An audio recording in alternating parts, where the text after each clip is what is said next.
Good evening, friends. Hope all of us had a good day, successful day in our practice. Um, Friends, I wanted to discuss the access preparation of mandibular first molar today. One of my cases here. You can see the access preparation. Um, I'm pretty happy with the deroofing of the pulp chamber. This was done obviously so it was a vital tooth done under local anesthesia. Details, inferior alveolar nerve block, lignocaine versus articaine. I think we can discuss that some other day. As always, these sessions I try to be less, try to keep them short and simple so that they're more interesting. We're finishing our day, all of us are tired. So, just a quick insight um, into the case and the anatomy. As you can see here, this is these are the two mesial canals, mesiobuccal and mesiolingual, right? Very well appreciated. This picture is not under the operating microscope. This is under the intraoral camera, right?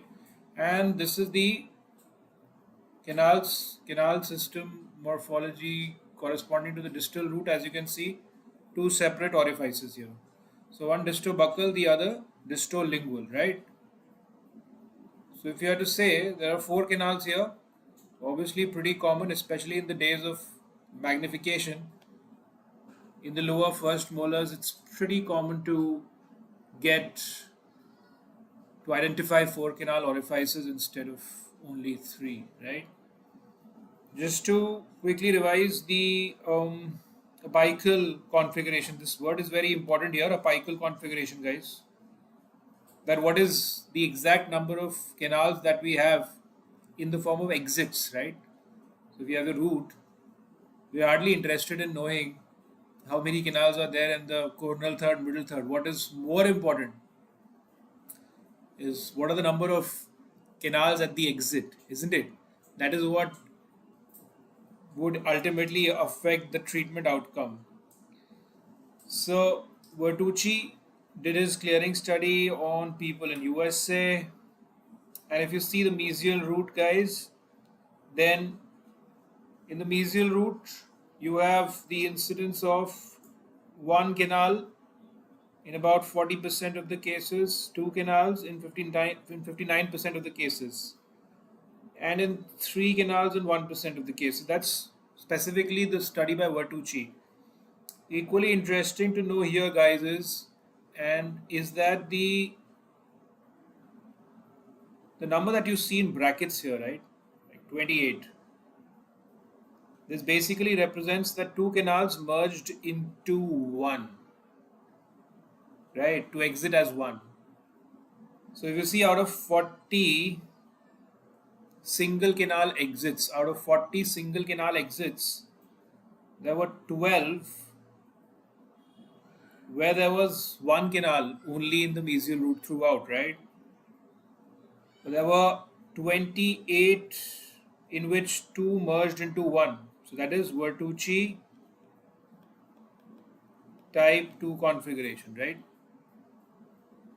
If you see the other half, that's two canals, then 59 canals. In 59% of the cases, there were two canals which exited separately on the root surface, right? Very interesting to note here is that 8 out of these 59, out of the total of 59, you have 8, right? You have 8 in which one canal divided into two, right? So that's interesting. Bertucci type 5 and one of the toughest to manage. How do you manage this? That is for some other day. I'll discuss that, guys. Stay tuned to my channel. How I prefer to manage it, whether you use a warm vertical compaction, but that's observation. How do you ensure that you do cleaning and shaping of that other canal, which is kind of exiting at an angle from that one canal, and that too in a posterior tooth. That's pretty challenging, isn't it?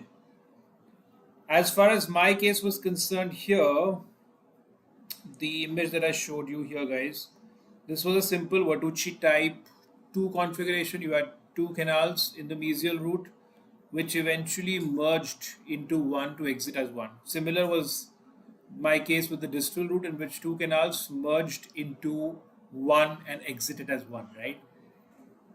Um, Actually, what happened today was, while I was thinking of discussing this, doing this short discussion, I somehow remembered one case report of mine which was published in the Dental Research Journal about 10, 11 years back. I think I was in final year MDS in my college, and we published that in the Dental Research Journal, and that was actually a more interesting case than this. What was that case, guys? That case had three separate canals. This is the image that I actually downloaded from Google, and from my article only. Right. Obviously, I have the soft copy and the hard copy of my article. We used to go to various interviews for SRship and faculty posts and so on and so forth, carrying our articles in our folders. Um, they're still with me, but yeah, I was pretty happy that you know my articles are still available online. So yeah, this was the case. This image is actually under the dental operating microscope, and we have a wonderful microscope in my department in my college, Maulana Azad Medical College. We have a Carl Zeiss microscope, so you can appreciate these three canals in the distal root, one, two, and three. Right?